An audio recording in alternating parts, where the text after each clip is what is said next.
Have you ever wondered if greatness can be born from endless failure?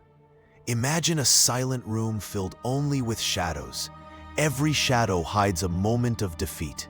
Yet beyond those shadows, a faint light promises hope.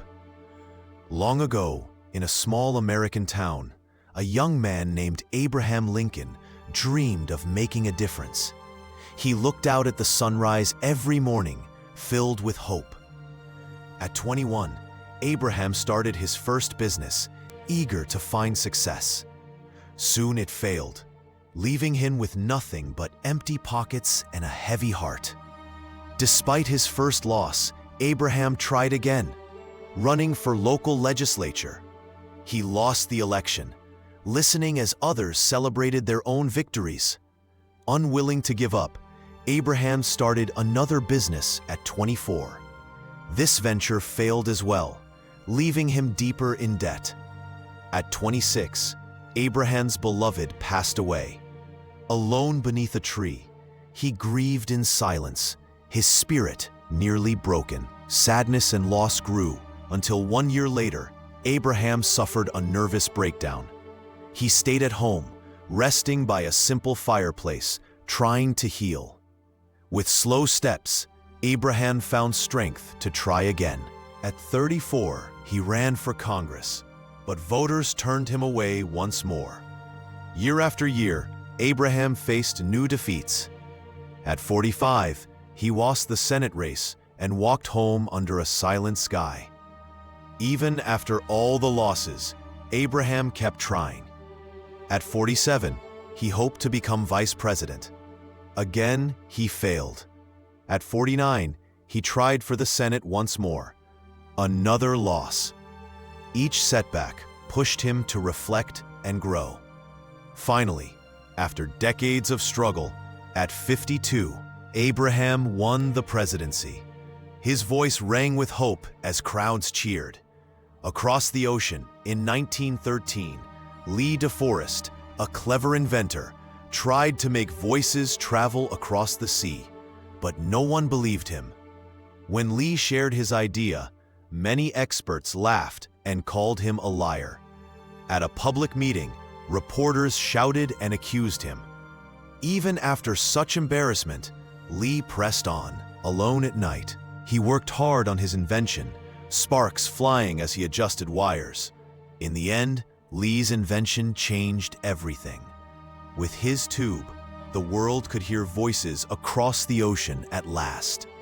A few years earlier, in their simple bicycle shop, two brothers, Orville and Wilbur Wright, dreamed of flying like birds. People mocked the Wright brothers, calling their project foolish. A newspaper said heavier-than-air flight was impossible. The brothers did not listen to doubts. At Kitty Hawk, they built a strange, fragile-looking flying machine. On a windy morning, Orville piloted the first flight. The odd machine rose, carrying hope with it into the air.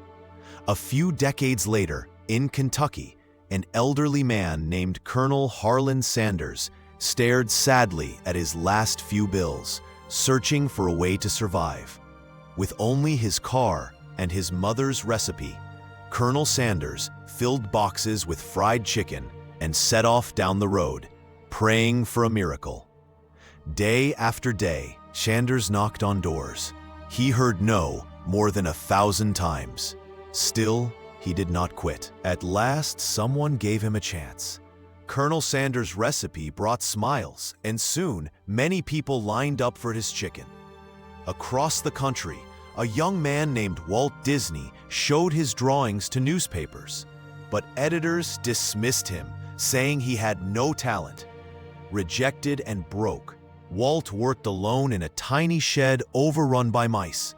Still, he sketched, dreaming of brighter days. Watching the busy mice, Walt got an idea. With renewed energy, he drew a cheerful mouse and called him Mickey. Mickey Mouse soon danced across movie screens, sparking worldwide smiles. Walt's failures became stepping stones to his greatest triumph. Elsewhere, a teacher called a young Thomas Edison too stupid to learn. He left school with barely 3 months of lessons. With his mother's love, Thomas learned at home. He studied by candlelight, asking questions and taking notes. Years later, partly deaf, Thomas used his curiosity to invent. He built strange gadgets, always experimenting and learning. Through countless failures, Thomas's hard work brought the world bright lights and music machines. Not far away, a clever man named Henry Ford built his first car, forgetting an important detail: the reverse gear. Instead of quitting, Henry fixed his mistake and tried again, changing how people travel forever. Would you call these people failures?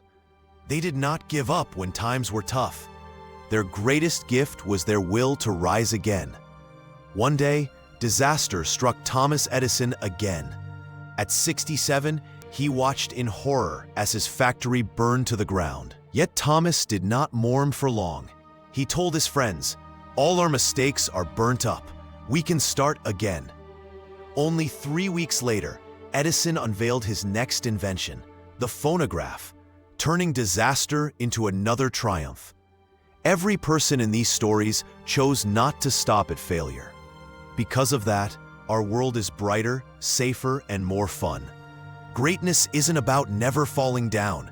It's about refusing to stay down and standing up always, one more time. Real greatness is not about never failing, but about always rising after you fall. As Tom Watson Sr. said, "If you want to succeed, double your failure rate.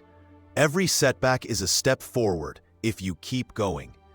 Have you ever faced a failure that made you want to quit?